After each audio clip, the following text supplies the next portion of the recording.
कान कुब्जे द्विजः कश्चित् दासी पति अजामिलः नाम्ना नष्ट सदाचारो दास्यः संसर्ग दूषिताः।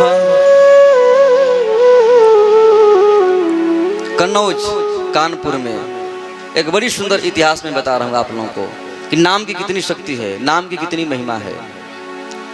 कानपुर कन्नौज में एक बड़े सुंदर श्रेष्ठ ब्राह्मण परिवार है जिनका नाम था अजामिल। भगवान के परम भक्त, संत महात्माओं की खूब सेवा, प्रतिदिन अग्निहोत्र,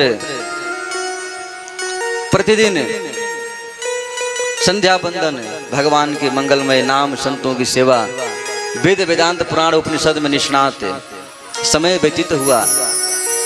एक दिन की बात है, अजामिल जंगल में समिधा लेने के लिए लकड़ी यज्ञ के लिए गए हुए थे। उधर से यज्ञ की लकड़ी लेकर लौट रहे थे। उन्होंने देखा एक वैश्या और एक नट दोनों निर्वस्त्र होकर आलिंगन कर रहे थे। उस निर्वस्त्र अवस्था में देखकर इनका भी जो मन था वह दूषित हो गया। बार बार मन उसी पर जाने लगा। विचार आने लगा मन में कि इन्हें कितना सुख मिल रहा है, जंगल में कोई नहीं है, दोनों निर्वस्त्र पड़े हुए हैं। आहा, मुझे भी यदि यही सुख मिल जाता तो कितना अच्छा लगता। यद्यपि घर में पत्नी थी, बड़ी सुंदर पत्नी थी, सुशीला पत्नी थी, धर्मपरायणा पत्नी थी, लेकिन भूल गए। फिर भी बार बार अपने मन को हटाने का प्रयास किए। हमारे परम पूज्य गुरु महाराज कहते हैं कि अपने मन को बार बार हटाने का प्रयास अजामिल कर रहे थे, लेकिन हरी इच्छा ही समझिए, जो भी समझिए, मन हटा नहीं। घर पर आए, उनके पिताजी ने कहा, बेटा स्नान करके आओ, अग्निहोत्र करना है, यहाँ पर हवन होगा। स्नान करने गए, स्नान कर रहे हैं, लेकिन ध्यान वहीं पर गया। बार बार वहीं देख रहे हैं, वही दृश्य बार बार चेहरा पर आ रहा है। पूजा में बैठे स्वाहा स्वाहा कर रहे हैं, लेकिन अग्नि में भी वही दृश्य दिख रहा है। अंत में तो ऐसा हुआ कि उस वैश्या के स्थान पूछते पूछते उस जगह पर पहुंच गए जहां पर वो रहती थी, और उसको बहुत मना कर बोले कि आप मेरे घर चलो, आपको मैं बहुत सुख रखूंगा, सुखी से रखूंगा। उसने कहा कि नहीं, मैं तो घर नहीं जा सकती हूँ। उसने बहुत मना जुना कर लाया। उसने कहा कि मैं विवाह नहीं किया हूँ, मेरे पास कोई स्त्री नहीं है, सब कुछ तुम ही हो, जो भी हो। वैश्या बात मान गई। जैसे ही घर पे आई तो देखी तो छम छम पायल बज रहा है। बोले कौन है? इसने कहा कि ये तुम्हारी दासी है। बोले नहीं, या तो ये रहेगी या तो मैं रहूंगी। इसने कहा कि तुम्हारे बिना मैं नहीं रह सकता हूँ, इसके बिना तो मैं रह सकता हूँ। अपनी पत्नी से जाकर कहा कि तुम अपनी मायके चली जाओ, बहुत दिन हो गया है यहाँ पर रहते रहते। उनकी धर्म पत्नी ने कहा क्यों? पिताजी ने विवाह किया है, क्या घर पे जाने के लिए? अरे कोई उत्सव होगा, शादी ब्याह होगा, कोई लेने आएगा तो मैं जाऊंगी। बोले नहीं, मैं कह रहा हूँ तुम जाओ। बेचारी चली गई। माता पिता को भी घर से निकाल दिया। अब तो उसी वैश्या के साथ में रहने लगे। समय व्यतीत हुआ। धीरे धीरे लगभग उसके 10 संतान हुई। 10 संतान हुई। एक दिन की बात है, संत महात्मा श्रीधाम वृंदावन से कहीं यात्रा पर जा रहे थे और वहीं पर रात्रि हो गई, कानपुर में है। तो महात्माओं ने सोचा कि आज का विश्राम यहीं पर करेंगे, फिर सुबह हम लोग आगे निकलेंगे। उधर अजामिल इतना दुष्ट हो गया, चोरी करना, पाप करना, हत्या करना, शराब पीना, मांसाहार करना, सब कुछ प्रारंभ कर दिया। चोरी करने जाता था, डकैती करके आता था। यानी उस वैश्या को प्रसन्न करना ही जीवन का मुख्य उद्देश्य बन गया। महात्माओं ने सोचा कि हम लोग कहाँ रुकें, किसके घर पे रुकें, कोई सज्जन व्यक्ति हो।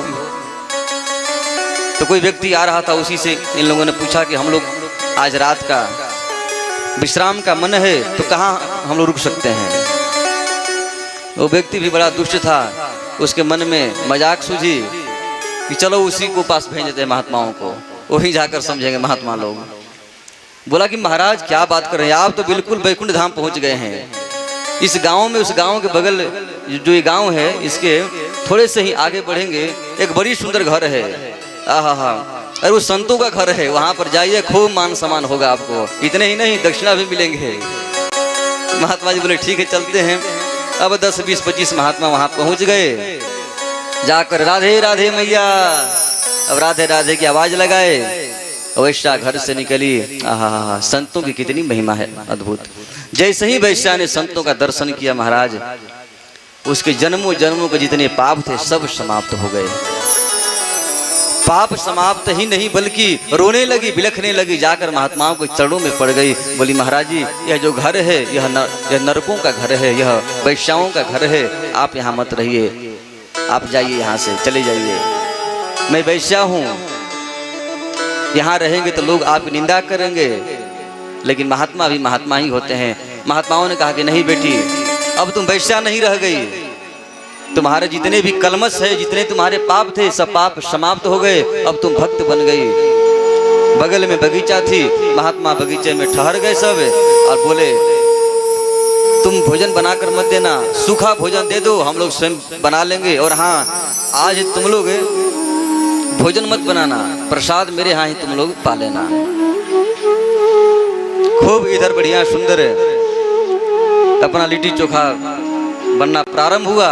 उधर रात्रि के लगभग 10-11 बजे अजामिल खूब नशा करके दूत होकर मस्ती में एकदम लड़खड़ाते हुए पांव, बहुत सारे माल लेकर आया। भाषा भी बदल जाती है शराब पीने के बाद। अब पूरा एकदम क्या कर रही हो, पूरा एकदम उस नशा में एकदम बोलते हुए। जैसे ही पहुंचा वहां पर, पत्नी ने कहा कि सुनो, आज हमारे यहाँ कुछ महात्मा लोग आए हुए हैं, उनको कुछ कहना मत। बहुत खुश हुआ, बोले हैं अरे तो खुशी की बात है, मैं चोरी करने बाहर जाता हूँ, आज हमारे घर में ही लोग पहुंच गए हैं, एक कभी नहीं छोड़ूंगा, जितना भी तुम्हारा तुम्हारी कमंडल है सब मैं छीन लूंगा आज, और उन लोगों मैं रात्रि को ही भगा दूंगा यहाँ से। वैश्या ने कहा कि यदि ऐसा तुम कुछ किया तो मैं तुमको छोड़कर चली जाऊंगी। उसने कहा अच्छा कोई बात नहीं, मैं कुछ नहीं बोलूंगा। सुबह जब हुई, महात्माओं ने कहा कि हम लोग जा रहे हैं, बहुत अच्छा लगा, और बेटी तुम्हारे गर्भ में एक बालक है, समय आने पर इसका जन्म होगा, इसीलिए इसका नाम तुम नारायण रख देना। बस यही बात कहे महात्मा, इसका नाम नारायण रख देना। वैश्या ने कहा ठीक है महाराज जी। समय आने पर बड़ा सुंदर दिव्य बालक का जन्म हुआ, उसका नाम नारायण रख दिया गया। अब तो जैसे ही नारायण का जन्म हुआ, अब छोटे बालक बड़े प्यारे प्यारे होते हैं। अब पिता अजामिल कहीं से भी आता, बेटा नारायण कहाँ हो, बेटा नारायण यहाँ आओ। एक बार जैसे ही कहा बेटा नारायण कहाँ हो, एक बार ही नारायण कहते ही उसके जन्म जन्म के जितने पाप थे सब पाप समाप्त हो गए, बिल्कुल निष्पाप हो गया। अब तो जिह्वा पर हमेशा नारायण नारायण, बेटा नारायण कहाँ हो। और वह भी समय आ गया जिस समय की प्रतीक्षा सबकी है, जिसको एक दिन सब लोग सबको दबोच लेता है, वह है मृत्यु। और मृत्यु का भी समय आ गया। जैसे ही मृत्यु का समय आया, यमदूत आए उसको पकड़ने के लिए, और जैसे ही यमदूत आकर पकड़ने का प्रयास किए, तब तक वह जोर से बोला बेटा नारायण कहाँ हो। और जैसे ही जोर से कहा बेटा नारायण कहाँ हो, तब तक भगवान के पार्षद प्रकट हो गए। बोले भक्तवत्सल भगवान की जय। भगवान के पार्षद विष्णुदूत प्रकट हो गए। अजामिल सब कुछ देख रहा है। जो यम दूत हैं वे कह रहे हैं कि महाराज आप लोग कहाँ से आ गए, हम तो दुष्टों को लेने के लिए आए हैं। भगवान के पार्षदों ने कहा कि सुनो, हम लोग भी संसार में आपके जैसे ही घूमते हैं। जो पापी होते हैं उनको तो आप लोग पकड़ कर लेकर जाते हो, और जो पुण्यात्मा होते हैं उनको हम लोग ले जाते हैं विमान में बैठाकर भगवान के धाम में। यमदूतों ने कहा वो तो सही बात है, ठीक है, लेकिन यहाँ पर आप लोग क्यों आए हैं? ये तो पापी था, अरे इतने पाप किया है जीवन में, इतने पाप किया है, ब्राह्मण होकर भी इतने इसने पाप किया कि हमारे सरकार ने पाप लिखते लिखते अंत में छोड़ दिया कि बहुत पापी है, और आप कह रहे हैं कि ये पुण्यात्मा है। भगवान के दूतों ने कहा कि किया होगा, ये हम नहीं कह रहे हैं कि पाप नहीं किया है, किया होगा पाप है, लेकिन अब इसके पास कोई पाप नहीं है, और मेरी बात तो विश्वास नहीं है तो जाओ तुम अपने गुरु जी के पास, यमराज जी के पास जाओ, और उन्हीं से जाकर पूछो कि अजामिल ने कितना पाप किया है। यदि वो कह देंगे कि पापी है तो हम छोड़ देंगे।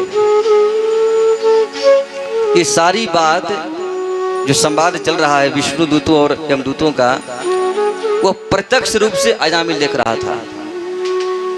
अंत में पार्षद भागे भागे गए यमराज जी के पास, जाकर डंडा फंडा जो भी था सब फेंक दिए, बोले लो महाराज जी अपना, हमें आपकी नौकरी अब नहीं करनी है।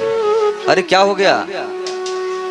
यमदूतों ने कहा कि महाराज हम लोग एक बड़े भारी क्वालिटी का दुष्ट था, यानी ऐसा कोई नहीं पाप जो वो पाप छोड़ दिया है। बेचारी सती सावित्री पत्नी को घर से भगा दिया, वैश्या को घर में लाकर रख दिया, माता पिता को घर से भगा दिया, संत महात्माओं को अपमानित किया, और उस व्यक्ति को हम लोग पकड़ने गए थे, और ऐसे व्यक्ति को भी पकड़ने नहीं दिया भगवान के दूतों ने। यमराज ने जैसे ही सुना भगवान के दूते सहम गए, बोले क्या कहा तुमने? भगवान के दूत? बोले हाँ। बोले कौन थे वो? बोले वो विष्णु दूत थे। यमराज ने कहा सुनो सुनो, थोड़े आराम से बोलो, कहीं जोर से बोलोगे विष्णु, और कहीं जितने यहाँ के नरक में लोग हैं कहीं सुन लिए तो सबका कल्याण हो जाएगा और हमारी फैक्ट्री बंद हो जाएगी, इसलिए भगवान के नाम धीरे से लो।